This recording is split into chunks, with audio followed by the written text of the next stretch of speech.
अस्सलाम नाज़रीन, मैं हूं असद अली तूर अपने प्रोग्राम असद तूर अनसेंसर्ड में।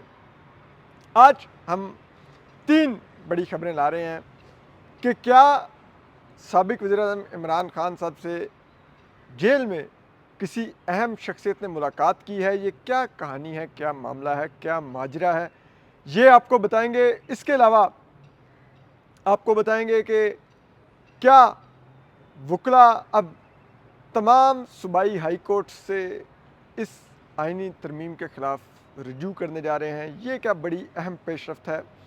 और मौलाना फजल रहमान साहब आज अपना ट्रिप का पत्ता खेलेंगे और किस चीज़ पर उसमें कुछ ना कुछ तय पा गया है जो अब आने जा रही है, वो बहुत अहम है। तो चलिए हम स्टार्ट लेते हैं। कहाँ से लें? मौलाना फजल रहमान साहब से लेते हैं। देखिए, मौलाना फजल रहमान साहब, आपको पता है अब JUF एक अपना आइनी तरमीम का मसौदा तैयार कर रही थी। JUF के जो अ, अहम कानूनदान हैं और सेनेटर हैं, वो उनका कानूनी दिमाग भी हैं, वो हैं कामरान मुर्तज़ा साहब। वो इस मसौदे पे उन्होंने काम किया और उन्होंने मसौदा कल मौलाना फजल रहमान साहब के हवाले कर दिया था। अब मौलाना फजल रहमान साहब उस मसौदे को मोस्ट लाइकली आज पब्लिक कर सकते हैं और एक प्रेस कॉन्फ्रेंस में करेंगे, या वो कल मैक्सिमम कर देंगे। इस मसौदे में जो सबसे अहम चीज़ है वो क्योंकि बेशक के कामरान मुर्तज़ा साहब सुप्रीम कोर्ट बार के साबिक सदर भी रहे हैं और ये आसमा जहांगीर ग्रुप की तरफ से रहे हैं, लेकिन वो इस वक्त तमाम सूरत हाल की नज़ाकत को समझते हैं। उनको वकला के मूड का अंदाज़ा है और उनको मालूम है कि इस वक्त जो आसमा जहांगीर ग्रुप के जो करता धरता लोग हैं, वो किस तरह से आसमा जहांगीर साहिबा मरहुमा के, जो कि बहुत ही बड़े स्टेचर की खातून थी, मैं तो उनको अपनी आज भी रूहानी माँ मानता हूँ आइडियोलॉजी के लिहाज से। तो उन्होंने जो विरसा छोड़ा उसको बर्बाद करके रख दिया उनके इन नाम लेवा सो कॉल्ड ने। उन्होंने उस विरसे को इस्टेब्लिशमेंट के आगे बेचा, DHA से मुआहदे किए, जिसे कहते हैं ना जर्नलों के बूट पॉलिश किए। वो जो भी गंदा काम कर सकते थे ना, जो आसमा जहांगीर कभी सोच भी नहीं सकती थी कि उनके नाम लेवा इस पस्ती में गिरेंगे, इस गलाजत में जाके नहाएंगे और मुंह अपना डुबोएंगे, वो सब कुछ उन्होंने करके दिखाया इस पिछले कुछ अरसे में। तो इस वजह से अब नज़र आ रहा है कि अब आसमा जहांगीर ग्रुप जो है, वो जो बेसिकली आसमा जहांगीर ग्रुप नहीं है, उनका नाम को बेच रहे हैं इस वक्त, जो बाकायदा बेच रहे हैं।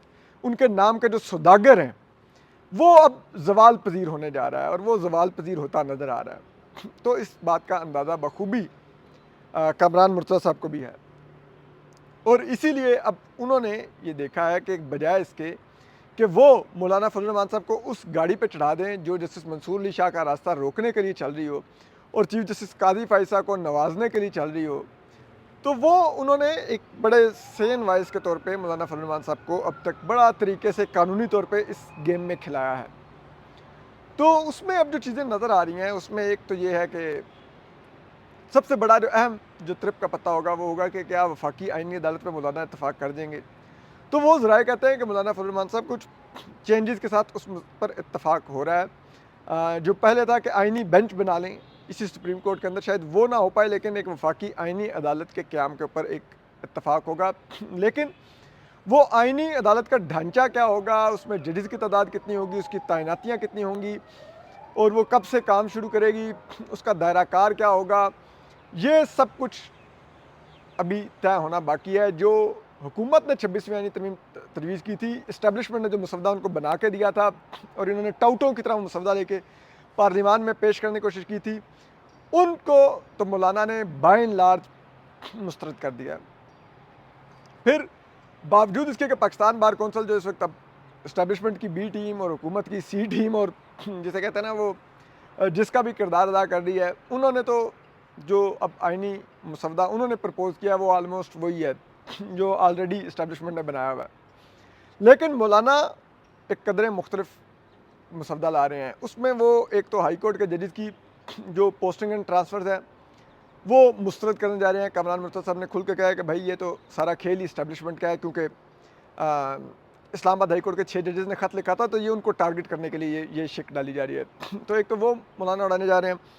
दूसरा मौलाना उड़ाने जा रहे हैं जो हुकूमत की ख्वाहिश थी कि जी जो जुडिशल कमीशन ऑफ पाकिस्तान होगा फिर उसका सरबराह आइनी अदालत का चीफ जस्टिस होगा, सुप्रीम कोर्ट का चीफ जस्टिस नहीं होगा, तो वो भी मौलाना उड़ाने जा रहे हैं। फिर जो हुकूमत की थी कि जो पहला वफाकी आइनी अदालत का चीफ जस्टिस होगा उसका तकर्रुर वज़ीर-ए-आज़म और सदर करेंगे, मौलाना वो भी उड़ाने जा रहे हैं। और फिर इसके अलावा जो ये था कि जो सियासी जमातों पर पाबंदी लगाने का जो मामला होगा वो वफाकी आइनी अदालत के पास चला जाएगा, मौलाना ये भी उड़ाने जा रहे हैं। फिर आर्टिकल 184(3) का जो दायरा कार था जो उसको भी अब जो जिस तरह से इस्टेब्लिशमेंट उसको कर्टेल करना चाह रही थी, मौलाना उस पर भी नहीं आए। तो ये वो चीज़ें हैं जिससे मौलाना और JUF ने कम से कम जस्टिस मंसूर अली शाह को ये मैसेज दिया है कि हम आपको चीफ जस्टिस चाहते हैं। हमने हुकूमत को शर्त भी ये रखी है कि आप पहले नोटिफिकेशन करें जस्टिस मंसूर अली शाह का कि वो अगले चीफ जस्टिस पाकिस्तान होंगे, उसके बाद आइनी मसवदा टेबल कीजिए। और इस पर मौलाना ने जो बात ज़रा बताते हैं कि मियाँ नवाज शरीफ साहब और राशिद जरदारी साहब को कही, उन्होंने कहा कि देखिए अभी आपको एक जेस्चर देना होगा कि ये तमाम आइनी तरमीमी पैकेज ये जस्टिस मंसूर अली शाह का रास्ता रोकने के लिए नहीं है, और वो आप ऐसे दे सकते हैं वो जेस्चर कि आप पहले उनकी चीफ जस्टिस का नोटिफिकेशन जारी करें, उसके बाद आइनी तरमीम का मसवदा पेश करें, ताकि आप कह सकेंगे भाई हमने उनका रास्ता रोकने के लिए नहीं किया। बावजूद इसके कि सबको पता है हुकूमत ने तमाम का तमाम खेल जस्टिस मंसूर अली शाह और उनकी ज़ेर सरबराही अदलिया को तबाह करने के लिए गया था, और इसमें चीफ जस्टिस कादी फैसल ने भरपूर हिस्सा डाला। आखिरी दम तक उन्होंने पूरी कोशिश की। कल बिलावल भुट्टो साहब ने एक बात की जो कि मेरे लिए बड़ी हैरानकुन थी। वो एक पाकिस्तान की ऐसी पार्टी के इस वक्त चेयरमैन हैं, पीपल्स पार्टी के, जिसने आईन पाकिस्तान बनाया, जिसमें रज़ा रब्बानी साहब जैसे कॉन्स्टिट्यूशनलिस्ट मौजूद हैं, फ़रतुल्लाह बाबर जैसे ज़ीरक लोग मौजूद हैं जो इंसानी हकूक़ और इन चीज़ों पर बिलीव करते हैं। उस जमात के चेयरमैन बिलावल भुट्टो साहब कल कहते हैं कि हमें ये है कि जो मंसूर अली शाह साहब हैं वो अदलिया के जजेस को कंट्रोल नहीं कर सकेंगे। That is something very very ironic जो उन्होंने कहा। पहली बात यह है कि जो सुप्रीम कोर्ट का चीफ जस्टिस होता है उसका काम जजेस को कंट्रोल करना नहीं होता। हर जज इंडिपेंडेंट होता है और हर जज की बेंच के अंदर बैठे हुए उतनी ही हैसियत होती है जितनी बेंच के सरबराह या चीफ जस्टिस की होती है। चीफ जस्टिस का काम जजेस को कंट्रोल करना, उनकी माइंड को कंट्रोल करना है ही नहीं, उनके इख्तियारात को कंट्रोल करना है ही नहीं है। चीफ जस्टिस का काम है कि अदलिया को खुश असलूबी से चलाएं, अदलिया से इंसाफ की फरहमी यकीनी बनाएं, अदलिया में कोई करप्शन ना आने दें, अदलिया में कोई मुदाखलत ना होने दें, शफाफ तरीके से जमहूरी तरीके से बेंचेस बनाएं, जजेस उसमें बैठ के केसेस सुने गैर जानिबदारी से और फैसले आएँ।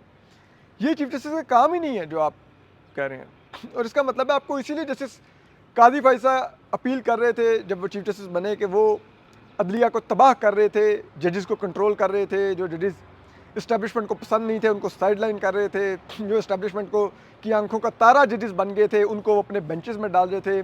अगर फिर भी मामला कंट्रोल नहीं होता था तो ऑर्डिनेंस जारी करवा के कमेटी तोड़वा देते थे केसेस फिक्स करने की प्रैक्टिस एंड प्रोसीजर वाली, तो इसलिए वो आपको करते थे सूट। तो वो तो अब जैसे कहते हैं ना एक आउट गोइंग चीफ जस्टिस साहब, तो वो एक जैसे कहते हैं ना बस हिस्ट्री है चीफ जस्टिस कादी फैसल। हिस्ट्री भी वो जो बहुत ही माजरत के साथ ऐसी काली तारीख होगी जिसका वो हिस्सा कहलाएंगे कि क्या ही अब आप उस पर कहें।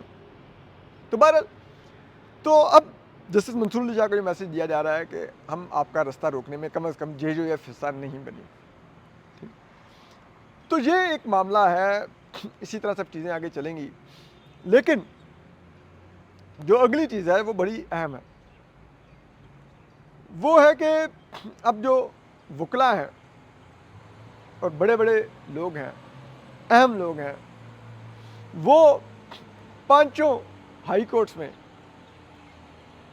इस आइनी तरमीम के आइडिया को और उस मुबैना आइनी तरमीम के मसवदे को चैलेंज करने जा रहे हैं।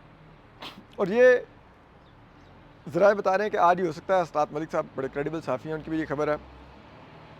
इसमें कराची से मोस्ट लाइकली जो साबिक सिंध हाई कोर्ट बार के सदर हैं सलाउद्दीन अहमद साहब, वो होंगे पटिशनर। इसी तरह से इस्लामाबाद हाई कोर्ट में मुस्तफ़ा नवाज़ खोखर साहब करेंगे। इसी तरह बड़े नाम लाहौर, और जिसे कहते हैं कोयटा और पेशावर में भी ये पिटिशंस करेंगे। ये मेरे अकब में आप देख सकते हैं बाय द वे, ये वो जो चीफ जस्टिस काजी फ़ाइज़ साहब मकबरा बनवा रहे हैं ना, वो इंसानी हकूक़ का और बुनियादी हकूक़ का, ये उसके लिए वो जिसे कहते हैं ना, ये सामान लाया जा रहा है। इसमें तो खैर घास वगैरह शायद ये आगे वो उधर लॉन में लगना होगा, लेकिन बाद में उसकी भी तामीर जारी है। तो एनीवे, तो ये तमाम बड़े नाम अब उस आइनी तरमीम के मसवदे को चैलेंज करने जा रहे हैं। अब हाई कोर्ट्स में जाने का मतलब ये है कि अभी इतना आसान नहीं होगा कि इसको आप प्रोसीड कर सकें, क्योंकि इस्लामाबाद हाई कोर्ट में चीफ जस्टिस आमिर फ़ारूक हैं, वो पता नहीं इसको टेकअप करते हैं या कैसे करते हैं, स्ट्राइक डाउन कर देते हैं। लाहौर हाई कोर्ट में जस्टिस आलिया नीलम हैं, वो चीफ जस्टिस हैं, और उन्होंने जिस तरह से इलेक्शन ट्रिब्यूनल के मामले में उन्होंने जिस तरह से अकामोडेट किया है इस्टेब्लिशमेंट और हुक्मरान सियासी जमातों को और इलेक्शन कमीशन को, उससे लगता है कि वो भी शायद इसमें कोई इतनी नहीं होंगी। सिंध हाई कोर्ट में भी मामला इतना नहीं है, तो पेशावर और कोयटा देखा जा सकता है वहाँ पर भी किस तरह से चीज़ें चलती हैं, तो वो भी इतना आसान नहीं होगा। लेकिन एक लिहाज से एक वकला की एक विल नज़र आएगी कि हम ये आइनी मसवदा यूँ नहीं जाने देंगे कि आप यूँ रोनते हुए और आप आइनी तरीन मसवदा करें। लाइक देखिए ना, कितनी खौफनाक बात है कि पहले होता था, लाइक जो साबिक आर्मी चीफ हैं जनरल कमर बाजवा, उनको एक्सटेंशन चाहिए थी, उन्होंने एक्सटेंशन ली, सुप्रीम कोर्ट में चैलेंज हुई, सुप्रीम कोर्ट ने पार्लियामान को कहा कि 6 माह में कानून साजी करें वरना नहीं है, ठीक है। और उधर हुआ क्या, मियां नवाज शरीफ साहब ने भी अपनी जमात को कह दिया वोट कर दें, पीपल्स पार्टी ने भी कह दिया अपनी जमात को वोट कर दें, ठीक है। तो जमात की क़यादत की लेवल पे एक डील होती थी और एक सो कॉल्ड कंसेंसस से कौमी असम्बली में, सेनेट में वो कानून साजी हो जाती थी।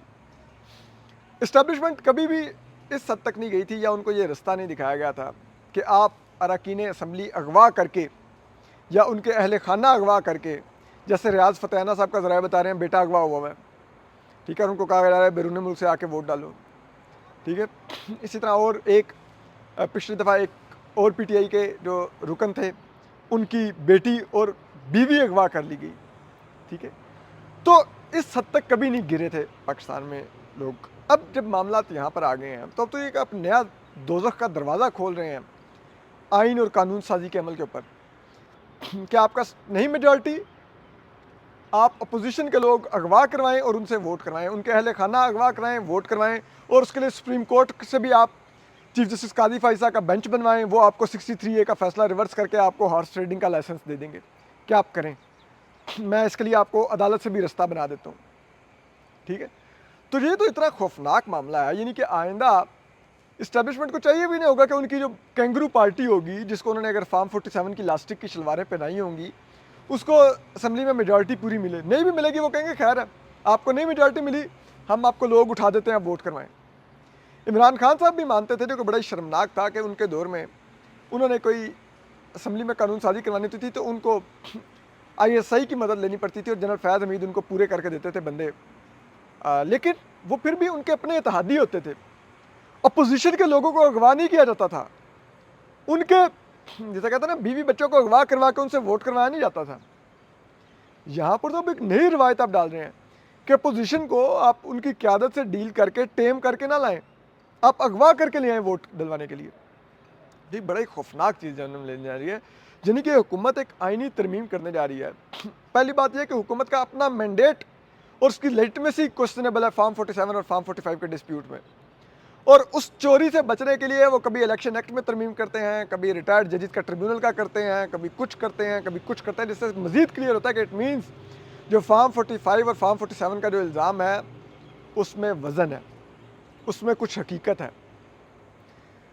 तो वो हुकूमत फिर भी नहीं कर पा रही, और अब स्पीकर कौमी असम्बली फिर दूसरी दफ़ा ख़त लिख रहे हैं उस मुतनाज़ा इलेक्शन कमीशन को, जिसके बारे में सुप्रीम कोर्ट ने अपने फैसले में करार दे दिया कि उसने शफाफ इलेक्शन करवाने की अपनी जिम्मेदारी पूरी नहीं की।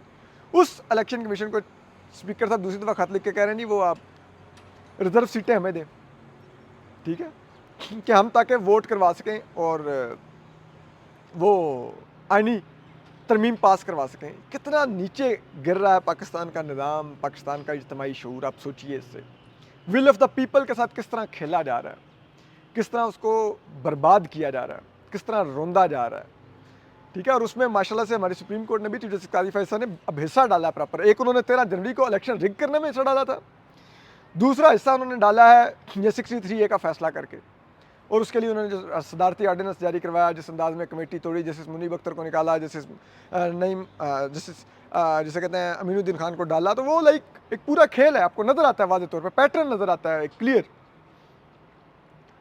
तो अब उस सब में वकला आ रहे हैं, वो चैलेंज करने जा रहे हैं, तो इस सब में इतने आसानी से नहीं है कि ये पटिशन एंटरटेन हो जाएगी, लेकिन वकला अपनी एक पोजीशन क्लियर करेंगे मज़ीद। और जिस कदम के पिछले कुछ दिनों में आल वकला कन्वेंशन में जो तकारीर हुई, वहाँ पे जितनी सख्त ज़ुबान इस्तेमाल की गई, ठीक है, वो लाहौर से मकसूद बुटर साहब ने, फिर इसी तरह से रियासत अली आज़ाद साहब ने, फिर हामिद खान साहब ने, फिर मुस्तफ़ा नवाज़ खोखर साहब ने, इन लोगों ने जो में सब कुछ, जो कोयटा बार के जो सदर हैं, वो बलूचिस्तान बार के वो अफजल साहब, उन्होंने इन लोगों ने जो तकारीर की, जो ज़ुबान इस्तेमाल की, जिस तरह से अपनी हार्ड लाइन पोजीशन ली, उसने तो क्लियर कर दिया कि वकला क्या करेंगे। तो हुकूमत अब ये अफोर्ड नहीं करती, हुकूमत नहीं, इस्टेब्लिशमेंट, क्योंकि हुकूमत तो एक टाउटों की हुकूमत को आप हुकूमत क्या कहेंगे। तो जो इस्टेब्लिशमेंट है वो ये अफोर्ड नहीं कर सकती कि 3 कुव्वतें यकजा होने, एक PTI, वकला और JJF, क्योंकि अगर ये 3 कुव्वतें होंगी, आपने PTI के जो क़यादत है वो तो बड़ी हद तक कंप्रोमाइज़ है, लेकिन आप उनके अगर कारकुन देखें तो आपने उस दिन डी चौक में उनकी लड़ाई आपने देख लिया है, उनका आंसू गैस से मुकाबला देख लिया, वो लड़ने को तैयार हैं, वो अब काफ़ी हद तक हार्ड बैटल हार्डर हो गया, ठीक है, मारें खा खा के ना 9 मई के बाद से। JJF के पास फिर अगेन मजहबी ताकत है, उनका बड़ा कैडर स्ट्रांग है, उनकी तंजीम साबित भी बड़ी स्ट्रांग है, अगर लड़ने पर आए तो वो भरपूर लड़ सकते। तीसरे वकला, अगर ये सदलिया के साथ खेलने की कोशिश करेंगे, कोई लॉयर्स मूवमेंट शुरू होगी और जस्टिस मंसूर लिचार जजेस ने जाके वकला से खिताब करना शुरू कर दिया बाहर से, तो समझे सब कुछ ही तबाह हो गया। फिर ये हुकूमत का, इस हुकूमत को आपको ढूंढना पड़ेगा ये कहाँ पे होते हैं जी। वो शहबाज शरीफ होते थे, उनको लगाया था फार्म 47 की, उन्होंने इलास्टिक की शलवार पहनी हुई थी, वो किधर है, आपको मिलेंगे ही नहीं कोई। ये आदम नजीर तारड़ जैसे जो है ना व्यापारी, ठीक है, जिन्होंने आसमा जहांगीर के असूलों को दफन कर दिया, ये आपको कहीं नज़र नहीं आएंगे, ठीक है, ये डीलें करवाने वाले ना सारे। तो वो फिर बड़ा खौफनाक मामला हो जाएगा। और इसीलिए अब इस्टेब्लिशमेंट का एक हल्का अब इस्टेब्लिशमेंट को तजवीज़ कर रहा है कि आप बराए मेहरबानी थोड़ा रास्ता मीडिएशन का निकालें और इस अदालत को तबाह करके सरनगू करने के बजाय इसी अदालत के साथ कुछ पैचअप करें, जस्टिस मंसूर अली के शाह के साथ, और कोई मुस्बत रवैया अपनाएं, इस्लामाबाद हाई कोर्ट के जजेस को थोड़ा रिलीफ दें, उनको थोड़ा स्टेप बैक करें ताकि मामला चल सके। अगर लड़ना है तो हम ये लड़ाई लंबी नहीं लड़ सकेंगे, लंबी लड़ाई लड़ने की कोशिश करेंगे तो अल्टीमेटली हमारी शिकस्त होगी, ये जीत जाएंगे। तो बेहतर है कि शॉर्ट टर्म गेन की बजाय लॉन्ग टर्म गेन का सोचा जाए और वो बगैर लड़ाई के ही हासिल किया जा सकता है। तो वो वहाँ से भी उधर से भी अंतर आवाज़ें हैं। तो उसके लिए अब जाहिर बात है, अब जो फिर पॉलिसी अपनाई जा रही है उसमें एक तो ये है कि अब जस्टिस मंसूर अली शाह का नोटिफिकेशन जारी करवाने की तरफ अब बात जारी है, जो जल्द जारी होने का इम्कान है। और चीफ जस्टिस काजी फैसला को अब जिसे कहते हैं ना, कहा जा रहा है सर आपने हमारी खिदमत तो बहुत की है और हमारी आंखों में आंसू भी हैं कि आप जैसा हमने रियासत की खिदमत करने वाला, कौमी सलामती के मुफादात का ख्याल करने वाला, फ़ौज के इदारे का तहफ़्फ़ुज़ करने वाला, उसके मुफादात का तहफ़्फ़ुज़ करने वाला, क्योंकि फ़ौज पाकिस्तान का तहफ़्फ़ुज़ कर रहे हैं तो उसका तहफ़्फ़ुज़ पाकिस्तान का तहफ़्फ़ुज़ चीफ जस्टिस काजी फैसला कर रहे थे। वो चीफ जस्टिस तो कभी नहीं हमें मिलेगा, लेकिन फिर भी हम भारी दिल के साथ आपको अल्लाह हाफ़िज़ कहने जा रहे हैं, ठीक है। तो उनको भेजने की तैयारी हो रही है, उनके पेंशन के कागजात और चीज़ें तैयारी शुरू हो गई है। जिसे कहते हैं ना, हनीफ राजपूत से केटरिंग का इंतज़ाम करवाया जा रहा है कि जनाब वो उनका देख लें। तो ये सब कुछ तो वहाँ पर चल रहा है, लेकिन जो एक और चीज़ अब हो रही है कि अब ज़राए बता रहे हैं कि इमरान खान साहब से किसी अहम शख्सियत ने मुलाकात की है और उस मुलाकात के असरात जो आप देख सकते हैं वो ये हैं कि एकदम से PTI जो लड़ने की पोजीशन में थे वो अब ठंडी नज़र आ रही है, कोई बयानात नहीं आ रहे। अली मीन गंडापुर वो झूठी और मज़का खेज़ कहानियाँ बेचे जा रहे हैं। और देखो जी, मैंने तो पेट्रोल तक डलवाया, मेरे पास पेट्रोल की पर्चियाँ जहाँ से रास्ते में डलवाया। भाई तुम तो कह रहे थे मेरे पास ₹1 नहीं था पहले दिन, जब केपी असेंबली में स्पीच की कि मेरे पास ₹1 नहीं था जब मैं निकला वहाँ से, तो पेट्रोल की पर्ची कहाँ से आ गई? तो कम से कम ठीक है, इतनी मज़का खेज़ बातें कर रहे हैं। खैर एनीवे, तो वो अब वहाँ पे केपी असेंबली से खड़े होकर अब आईजी इस्लामाबाद को धमकियाँ लगा रहे हैं, नहीं आईजी छोड़ूंगा मैं, दोबारा धावा बोलूँगा। भाई शर्म करो यार। फिर दूसरा क्या उसके असरात आपको नज़र आया कि अलकादिर ट्रस्ट में यहाँ पर मामला सज़ा के करीब पहुँचा हुआ है इमरान खान साहब, क्योंकि ज़ाहिर बात है ना, एस्टेब्लिशमेंट ने दिलवानी तो इमरान खान साहब को सज़ा ही है ना, क्या उसमें उन्हें। तो वहाँ पर अचानक से जज अबुल इसनात जुल्करनैन वो अडयाला जेल में ट्रायल के लिए जाते ही नहीं है, वो इस्लामाबाद में बैठ रहे थे। जैसे उनको ऐसा लगता है इल्म था कि इधर एडजर्नमेंट की दरखास्तें आनी हैं, तो साथ ही अडयाला जेल से दरख्वास्त आ जाती है कि जी हम दहशत गर्दों का मुकाबला करने के लिए मशक़ें कर रहे हैं अडयाला जेल में, तो अडयाला जेल में मसरूफियात हैं। दूसरी तरफ से पीटीआई के वकील, इमरान खान साहब के वकील दरख्वास्त डाल देते हैं कि शंघाई ताउन तंजीम का इजलास के बाद के लिए समात मौखर कर दी जाए। और नैब, जिसको बहुत जल्दी थी इमरान खान साहब को सज़ा दिलवाने की, वो भी कह देता है कि हमें इस केस को लंबे अरसे के लिए इल्तवा रखने पर कोई एतराज़ नहीं है।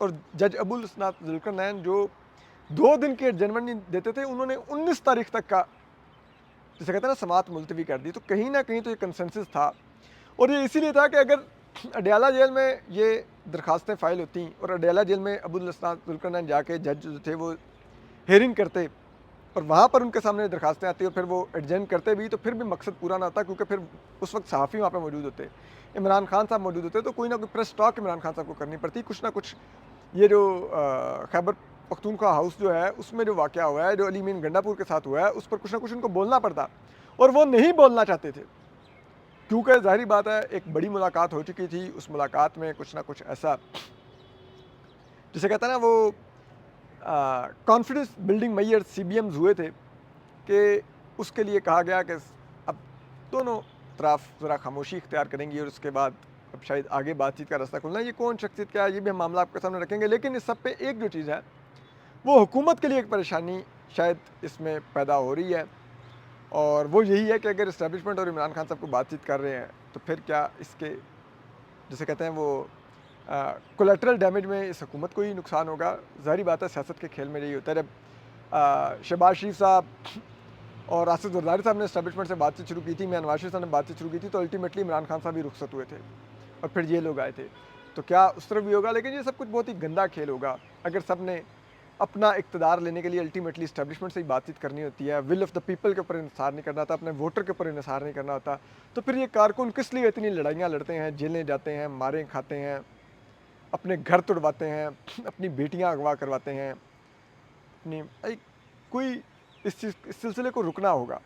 तो बहरहाल अगर ये हमारी सियासी क़यादतें इस्टेब्लिशमेंट की तरफ ही देखती रहेंगी, तो फिर तो ये सिलसिला नहीं रुकेगा। लेकिन जो भी हो रहा है हम आपको इस पर अपडेट करते रहेंगे। आज मज़ीद भी दिन को बताएंगे, क्या मौलाना फजल रहमान साहब को बताते हैं, हम इस सब पर आपको अपडेट करेंगे। अपना ख्याल रखिए। अल्लाह हाफ़िज़।